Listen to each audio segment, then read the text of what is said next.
المصلين ولم نكن نطعم المسكين وكنا نخوض مع الخائضين وكنا نكذب بيوم الدين حتى أتانا اليقين জান্নাতীরা যখন জান্নাতের মধ্যে চলে যাইবে, জাহান্নামীরা যখন জাহান্নামের মধ্যে চলে যাইবে, জান্নাতীরা জাহান্নামীদেরকে জিজ্ঞাসা করবে, কোন কারণে তোমরা জাহান্নামের মধ্যে আসলা?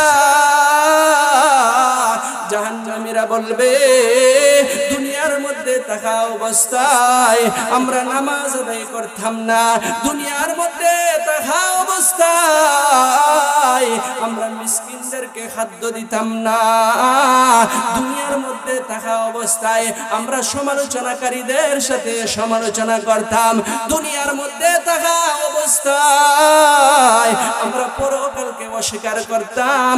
এমন মুহূর্তে আমাদের সামনে মউত চলে এসেছে।